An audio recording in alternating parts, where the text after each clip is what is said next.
Favorite questions to ask, and what I always ask all my guests is, what is your purpose? No, on purpose, I'm living it.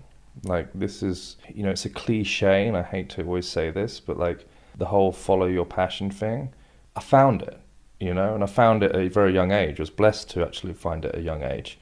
And I just knew that was it. That's my lane now. Like, that's the lane. And I've stayed in that lane since I left college. There is nothing else. There's little side ventures and stuff that I get involved in as a byproduct of the stuff I do. But like, my purpose is I'm in it. I am deep in the vinyl groove of that, and it sounds great. So it's essentially helping men find their voice and find love.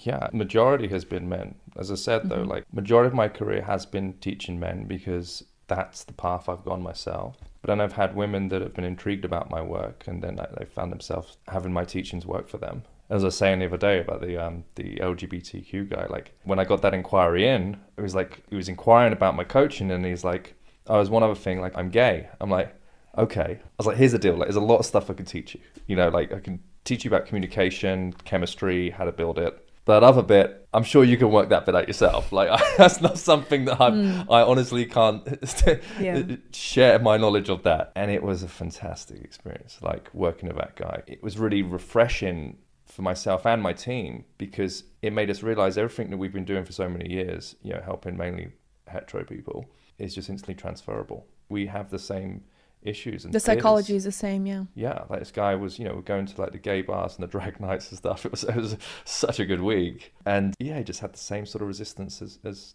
approaching someone that you found interesting. What was the biggest breakthrough moment in your career, you'd say?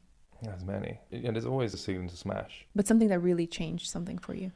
I guess normalizing beauty. And I think a lot of men will be able to relate to that. The media do such a great job of elevating beauty as its status. And when you see beauty, whether it be in magazines, on TV, or on a street, it's almost like automatically you elevate it and minimize yourself. And psychologically, what that does, it pushes you further away from actually even having anything. But what that person actually wants is just a normal interaction. They don't want to be celebritized in that moment, So not glorifying beauty. And kind of, it's just got to be your new normal.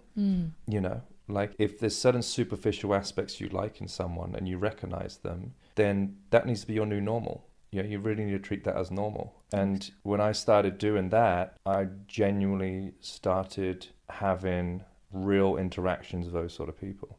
I guess it's the self-belief that you're on the same level, essentially. Same to be true with anyone, like, not necessarily just beauty, but people that have achieved incredible things. You might be in the same room as someone that you really look up to, done amazing things in their career, or maybe they're a public figure, and the same mindset applies. Yeah, it's helped me out a big deal.